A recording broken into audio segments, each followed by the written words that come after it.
Hi ಎಲ್ಲರಿಗೂ ನಮಸ್ಕಾರ. ಮುದ್ದು ಸೊಸೆ ಸೀರಿಯಲ್ ಏನಾಗ್ತಿದೆ ಅಂತ ನೋಡ್ಕೊಂಬರೋಣ ಬನ್ನಿ. ವಿದ್ಯಾ ಮತ್ತು ರತ್ನ ಇಬ್ಬರು ಕೂಡ ಕಾಲೇಜ್ ಫೀಸ್ ಕಟ್ಟಬೇಕು ಅಂತ ದುಡ್ಡನ್ನ ತಗೊಂಡು ಹೋಗ್ತಿರ್ತಾರೆ. ಆಗ ಮಧ್ಯದಲ್ಲಿ ರೌಡಿಗಳು ಬಂದು ಅವ್ರ ಹತ್ರ ಏನೋ ನೆಪ ಹೇಳಿ ಮಾತಾಡಿಸಿ ಆ ದುಡ್ಡನ್ನ ಕಿತ್ಕೊಂಡು ಹೋಗ್ತಿರ್ತಾರೆ. ಅದೇ ಟೈಮ್ಗೆ ಭದ್ರಂಗೆ ಯಾರೋ ವಿಷಯ ತಿಳಿಸ್ತಾರೆ. ಯಾರೋ ದುಡ್ಡನ್ನ ಕಿತ್ಕೊಂಡು ಸಹಾಯ ಮಾಡಿ ಭದ್ರಣ್ಣ ಅಂತ ಕೇಳಿದಾಗ ಆ ರೌಡಿಗಳನ್ನ ಚೇಸ್ ಮಾಡಿಕೊಂಡು ಅವನು ಬರ್ತಾನೆ. ಆಗ ನಿಂತ್ಕೊಳ್ರೋ, ಯಾಕ್ರೋ ಹಿಂಗೆ ಯಾಕೋ ಹಿಂಗೋಡ್ ಬರ್ತಿದ್ದೀರಾ ಅಂತ ಕೇಳ್ತಾರೆ. ಯಾರೋ ನೀನು ಹೀರೋನಾ ಅಂತಾರೆ ರೌಡಿಗಳು. ಹೌದು ಕಣೋ ಹೀರೋ ಅಂತಾರೆ ಊರಲ್ಲಿ ಜನ ಎಲ್ಲರೂ. ಏನೋ ಈಗ ಅಂತ ಹೇಳ್ತಾರೆ. ಬಂದ್ರು ಇಲ್ಲಿ ಕೊಡ್ರೋ ಬ್ಯಾಗ ಅಂತ ಹೇಳ್ಬಿಟ್ಟು ಇಸ್ಕೊಳಕ್ಕೆ ಅಂತ ಬರ್ತಾರೆ. ಮರ್ಯಾದೆಯಿಂದ ಕೊಟ್ರೆ ಸರಿಯೋಯ್ತು, ಇಲ್ಲ ಅಂತ ಅಂದ್ರೆ ನಿಮ್ಮನ್ನಂತೂ ಅಣ್ಗೆ ನಿರ್ಮಾಯಿ ಮಾಡಾಕ್ತೀನಿ ಅಂತ ಅಂತಿರ್ತಾನೆ ಭದ್ರ. ಅದಕ್ಕೆ ಹೌದಾ ನಿಂಗೆ ಅಷ್ಟೊಂದು ಧೈರ್ಯ ಇದೆಯಾ, ಮುಟ್ಟು ನೋಡೋಣ, ನಮ್ಮನ್ನು ಮುಟ್ಟಿ ಈ ಬ್ಯಾಗ್ನ ತಗೊಂಡೋಗು ನೋಡೋಣ ಅಂತ ಸವಾಲಾಗ್ತಾರೆ. ಹೌದಾ, ನನಗೆ ಸವಾಲಾಗ್ತಿದ್ದೀರಾ ನೀವು? ಆ ಹೆಣ್ಮಕ್ಳು ಬ್ಯಾಗ್ನ ಕತ್ಕೊಬಂದು ಇಲ್ಲಿ ತಮಾಷೆ ಮಾಡ್ತಿದ್ದೀರಾ? ಅವ್ರು ಏನು ಕಷ್ಟ ಇರುತ್ತೋ ಏನೋ ಅಂತ ಹೇಳ್ಬಿಟ್ಟು ಅವ್ರಿಗೆ ಚೆನ್ನಾಗಿ ಆ ರೌಡಿಗಳಿಗೆ ಭದ್ರ ಮುಗ್ಗ ಹೊಡಿತಾನೆ. ನನಗೆ ಸವಾಲಾಗ್ತಿರೇನ್ರೋ? ಈ ಭದ್ರೇಗೌಡಂಗೆ ನಿಮ್ಗೆ ಎಷ್ಟು ಧೈರ್ಯ ಇದ್ರೆ ನಮ್ಮ ಊರು ಹೆಣ್ಮಕ್ಳನ್ನ ಕತ್ಕೊಂಡು ಹೋಗ್ತೀರಾ ಪರ್ಸ್ನ ಅಂತ ಹೇಳ್ತಾರೆ. ಆಗ ಭದ್ರ ಕೈಲಿ ಇಟ್ಕೊಂಡಿರ್ಬೇಕಾದ್ರೆ ಜೋರಾಗಿ ಮಣ್ಣ ಕಣ್ಣಿಗೆ ಹಚ್ಬಿಟ್ಟು ಅಲ್ಲಿಂದ ಹೊರಟೋಗ್ತಾರೆ. ಆಗ ಎಲ್ಲಿ ಬ್ಯಾಗ್ನವರು ಅಂತ ಕೇಳ್ತಾರೆ. ಅಲ್ಲಿದ್ದಾರೆ ಬನ್ನಿ ಅಂತ ಕರ್ಕೊಂಡು ಹೋಗ್ತಾರೆ. ಆಗ ನೋಡಿದರೆ ಅಲ್ಲಿ ವಿದ್ಯಾ ಮತ್ತು ರತ್ನ ಇಬ್ಬರು ಕೂಡ ನಿಂತಿರ್ತಾರೆ. ಆ ಬ್ಯಾಗು ಅವಳದೆ ಅಂತ ಅವನಿಗೆ ಪಾಪ ಗೊತ್ತಿರಲಿಲ್ಲ. ತಗೊಳಕ್ಕ ಕೊಡಿ ಅಂತ ಹೇಳ್ತಾರೆ. ನೀವು ಇವತ್ತು ನಮ್ಮ ಸಹಾಯಕ್ಕೆ ಬಂದಿದ್ದೀರಾ, ನೀವು ಬಂದಿರಲಿಲ್ಲ ಅಂದರೆ ನಮ್ಮ ಜೀವನ ಇಲ್ಲೇ ನಿಂತೋಗ್ತಿತ್ತು ಅಂತ ಹೇಳ್ತಾರೆ. ಆಗ ವಿದ್ಯಾ ಆ ದುಡ್ಡು ಸಿಗೋಕ್ಕಿಂತ ಕಳೆದೋಗಿದ್ರೇ ತುಂಬ ಚೆನ್ನಾಗಿರ್ತಿತ್ತು, ಯಾಕಾದರೂ ಸಿಕ್ತು ಅಂತ ಹೇಳ್ತಿರ್ತಾರೆ. ಆಗ ಭದ್ರಂಗೆ ತುಂಬಾ ಕೋಪ ಬರ್ತಿರುತ್ತೆ. ನಾವೇನು ಬೇಕು ಅಂತ ಅಲ್ಲೇನು ಹೋಗೇನು ಆ ರೌಡಿಗಳ ಜೊತೆ ಹೊಡೆದಾಡಿ ತಗೊಬಂದು ಕೊಟ್ಟಿಲ್ಲ ಅಂದಾಗ ಅಲ್ಲೊಂದು ಹೆಂಗಸು, ನೀನು ತುಂಬ ಸಹಾಯ ಮಾಡಿದೆ ಕಣಪ್ಪ, ಈ ಹೆಣ್ಮಗಿಗೆ ಏನು ಕಷ್ಟ ಇತ್ತೋ ಏನೋ ಕೊಡು ಅಂತ ಹೇಳ್ತಾರೆ. ಆಗ ರತ್ನನು ಕೈ ಮುಗಿದು ಅವ್ರಿಗೆ ನಮ್ಮನ್ನ ಸಲ್ಲಿಸ್ತಾಳೆ. ನಿಜವಾಗ್ಲೂ ನಿಮ್ಮಿಂದ ನಮಗೆ ತುಂಬ ಸಹಾಯ ಆಯಿತು ಅಂತ ಹೇಳ್ತಾರೆ. ಆದರೆ ವಿದ್ಯಾ ಮಾತ್ರ ತುಂಬಾ ಕೋಪ ಇರುತ್ತೆ. ಇವನು ನಂಗೆ ಬಂದು ಸಹಾಯಕ್ಕೆ ಬಂದಲ್ಲ ಅಂತ ಇಷ್ಟೊಂದು ಕೊಬ್ಬು ಅಹಂಕಾರ ಇರಬಾರ್ದು ಅಂತ ಹೇಳಕ್ಕ ಈ ಅಮ್ಮಂಗೆ ಆಯಿತಾ. ಅಲ್ಲೇ ಹೋಯ್ತಾರೋ ರೌಡಿಗಳು, ಬೇಡ ಅಂತ ಅಂದರೆ ಹೋಗ್ಬಿಟ್ಟು ಕೊಡೋಕ್ಕೇಳು ದುಡ್ಡನ್ನ ಆಯಿತಾ ಅಂತ ಹೇಳ್ತಾರೆ. ಅವ್ವ ಇವ್ರ ಹತ್ರ ಏನು ಮಾತು, ಬಾರವ್ವ ಅಂತ ಹೇಳ್ತಾರೆ. ನಿಜವಾಗ್ಲೂ ಈ ಬ್ಯಾಗು ನಿಂದು ಅಂತ ಗೊತ್ತಿರಲಿಲ್ಲ ನನಗೆ, ನಿಂದು ಅಂತ ಗೊತ್ತಿದ್ರೆ ನಿನ್ನ ಕಡೆಗೆ ತಲೆ ಇಟ್ಟು ಮಲಗ್ತಿರ್ಲಿಲ್ಲ ಅಂತಲೇ ಭದ್ರ. ಸರಿ ಬಿಡು ಅಂತ ಹೇಳ್ಬಿಟ್ಟು ವಿದ್ಯುಂಗೆ ತುಂಬ ಕೋಪ ಬರ್ತಿರುತ್ತೆ. ಅವನ ಜೊತೆ ಮಾತಾಡೋಕ್ಕೆ ಅವ್ನ ಮುಖ ಕೂಡ ನೋಡೋಕ್ಕೂ ಕೂಡ ಇಷ್ಟ ಇರಲ್ಲ. ಹಾಗಾಗಿ ಅವ್ರ ಪಾಡಿಗಳು ಸುಮ್ಮನೆ ಇರ್ತಾರೆ. ಅವ್ರ ಪಾಡಿಗೆ ಅವ್ರು ಎಲ್ಲರೂ ಕೂಡ ಹೋಗ್ತಾರೆ.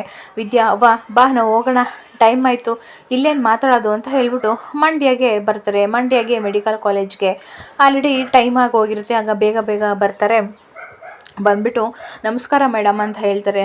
ಹೇಳಿ ಅಂತ ಕೇಳಿದಾಗ ನಾವು ಅಡ್ಮಿಷನ್ ಆಗಬೇಕಿತ್ತು, ನಾವು ನನ್ನ ಮಗಳು MBBS ಓದೋಕ್ಕೆ ಅಂತ ಬಂದಿದ್ದಾಳೆ, ಫೀಸ್ ಕಟ್ಟಬೇಕು ಅಂತ ಕೇಳ್ತಾರೆ.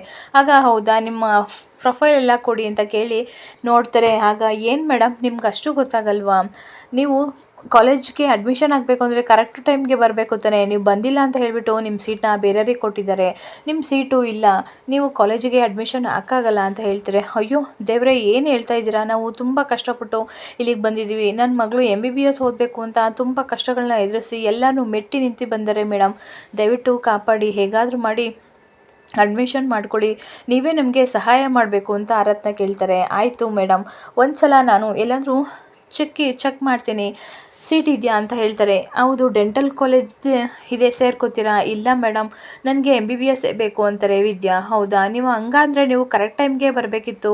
ಅಯ್ಯೋ ಹಿಂಗಾಯ್ತಲ್ಲ, ಇವಾಗ ಏನು ಮಾಡೋದು ಅಂತ ಕೇಳ್ತಾರೆ. ಆಗ ರತ್ನ ಮತ್ತು ವಿದ್ಯಾ ಇಬ್ಬರು ಕೂಡ ಅವ್ರ ಟೀಚರ್ನ ಮೇಡಮ್ನ ಕೇಳ್ಕೊತಾರೆ, ದಯವಿಟ್ಟು ಹೇಗಾದರೂ ಮಾಡಿ ನೋಡಿ ಅಂತ. ಆಗ ಅವ್ರು ಕೇಳ್ತಾರೆ, ಮೈಸೂರಲ್ಲಿ ಒಂದು ಸೀಟ್ ಇದೆ, ನೀವು ಬೇಕು ಅಂತಂದರೆ ನಾನು ಸೀಟ್ ಬೇಕಾದ್ರೆ ಅಲ್ಲಿಗೆ ಅಲಾಟ್ ಮಾಡ್ಕೊಡ್ತೀನಿ ಅಂತ ಹೇಳ್ತಾರೆ. ಆಯಿತು ನಮ್ಗೆ ಅಲ್ಲಿಗೆ ಹಾಕ್ಕೊಡಿ ಅಂತ ಕೇಳಿ ವಿದ್ಯಾ ಎಲ್ಲ ಫೈಲ್ನು ಕೊಡ್ತಾರೆ. ಪ್ರೊಸೀಜರ್ ಮಾಡಿ ಫೀಸ್ನ ಕೊಡಿ ಅಂತ ಹೇಳಿ ಎಲ್ಲನೂ ಕೂಡ ಕಟ್ಟಿಸ್ಕೊತಾರೆ. ಇನ್ನೊಂದು ಕಡೆ ವಿನಂತಿ ಮತ್ತು ಸಾವಿತ್ರಿ ಇಬ್ಬರು ಕೂಡ ರೌಡಿಗಳಿಗೆ ಚೆನ್ನಾಗಿ ಬೈತಿರ್ತಾರೆ. ನಿಮ್ಮ ದಾಂಡಿಗ್ರ, ನಿಮ್ಗೇನು ಬಂದಿರೋದು ಬರೀ ತಿನ್ನಕ್ಕೆ ಮಾತ್ರ ಸರಿ, ಬಿಲ್ಡಪ್ ಕೊಡ್ತಿದ್ರಲ್ಲೋ, ಹಾಗೆ ಮಾಡ್ತೀನಿ ಈಗ ಮಾಡ್ತೀನಿ, ದುಡ್ಡು ಕಿತ್ಕೊಬತ್ತೀನಿ ಅಂತ. ನೋಡಿದರೆ ಆ ಬರೀ ಹೆಂಗಸ್ತ್ರ ಒಂದು ದುಡ್ಡು ಕಿತ್ಕೊಬರೋಕ್ಕಾಗಲ್ವಾ ಅಂತ ಬೈತಿರ್ತಾರೆ. ನಮಗೇನಕ್ಕ ಗೊತ್ತು, ಅಲ್ಲಿಗೆ ಮಧ್ಯಕ್ಕೆ ಬರ್ತಾನೆ ಅಂತ ನಮ್ಮ ಪಾಡಿಗೆ ನಾವು ಅವ್ರು ಕಿತ್ಕೊಂಡು ಓಡ್ಬೋತಿದ್ದೋ, ಅಷ್ಟರೊಳಗೆ ಅವ್ನು ಹೀರೋ ಥರ ಬಂದ ಅಂತ ಹೇಳ್ತಾರೆ. ನಿಮ್ಮ ಎಲ್ಲೂ ಕಾಣಿಸ್ಕೊಬಿಡಿ ಹೋಗಿ ಅಂತ ಹೇಳ್ತಾರೆ. ಆಗ ವಿನಂತಿ ಸಾವಿತ್ರಿಗೆ ಬೈತಾಳೆ, ಬರೀ ನೀವು ಮಾಡೋದೆಲ್ಲ ಇದೇ ಕತೆ, ಹೀರೋ ಬಂದು ಹೀರೋಯಿನ್ನ ಕಾಪಾಡ್ಬಿಟ್ಲು ಅಂತ ಇನ್ನೊಂದು ಕಡೆ ವಿದ್ಯಾ ಮತ್ತು ರತ್ನ ಇಬ್ಬರು ಕೂಡ ಮಾತಾಡ್ತಿರ್ತಾರೆ. ಹೌದು, ಎಷ್ಟೋ ಕಷ್ಟಗಳನ್ನ ದಾಟಿ ನಾವು ಇದನ್ನು ಫೀಸ್ನ ಕಟ್ಟಿದ್ವಿ ಕಣವ್ವ, ಸೀಟ್ ಸಿಕ್ತು ಹೇಗೋ ಮೈಸೂರಲ್ಲಿ ಅಂತ ಹೇಳ್ತಾರೆ. ಆದರೂ ನೀನು ಇಂಥ ಸ್ಥಿತಿಲಿ ಹೆಂಗವ ಹೋಯ್ತೀಯ ಅಂತ ಹೇಳ್ತಾರೆ.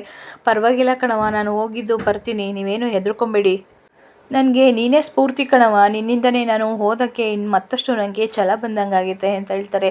ಹೌದವ್ವ, ನೀನು ಓದು, ಇದರಲ್ಲಿ ಸಾಧಿಸು ಅಂತ ಹೇಳ್ತಾರೆ. ಆದರೆ ನೀನು ಓದ್ಬೇಕಾದ್ರೆ ತುಂಬ ಕಷ್ಟ ನಷ್ಟಗಳು ಬರ್ತವೆ, ಅದನ್ನೆಲ್ಲ ಮೆಟ್ಟಿ ನಿಂತು ನೀನು ಓದಿ ಒಳ್ಳೆ ಕೀರ್ತಿ ತೊಗೋಬೇಕು ಅಂತ ಹೇಳ್ತಾರೆ. ಆಯ್ತು ಕಣವ ಅಂತ ಹೇಳ್ಬಿಟ್ಟು ಮನೆಗೆ ಬರ್ತಾರೆ. ಮನೇಲಿ ಕ್ವಾಟ್ಲೆ ಅಜ್ಜಿ ಸರು 3 ಜನ ಮಾತಾಡ್ತಿರ್ತಾರೆ. ಅದೇ ಟೈಮ್ಗೆ ಬರ್ತಾರೆ. ಸೈಲೆಂಟಾಗಿ ಹೋಗ್ಬಿಟ್ಟು ರತ್ನ ಹೋಗಿ ಕೂತ್ಕೊಬಿಡ್ತಾಳೆ. ಇದ್ಯಾಕವ ರತ್ನ, ಹೋಗ್ಬೇಕಾರೆ ಅಷ್ಟು ಫಾಸ್ಟಾಗಿ ಹೋದೆ, ಈಗ ಬಂದು ಇಬ್ಬರು ಕೂಡ ಸಪ್ಪೆ ಮುಖ ಹಾಕೊಂಡು ಬಂದು ಕೂತಿದ್ದೀರಲ್ಲ, ಯಾಕೆ ಏನಾಯಿತು ಅಂತ ಕೇಳ್ತಾರೆ. ಯಾಕೆ ಹಿಂಗೆ ಕೂತಿದ್ದೀರಾ, ಯಾಕೆ ಏನಾದರೂ ಮಾತಾಡಿ, ಏನಾಯಿತು ಅಂತ ಕೇಳ್ತಾರೆ.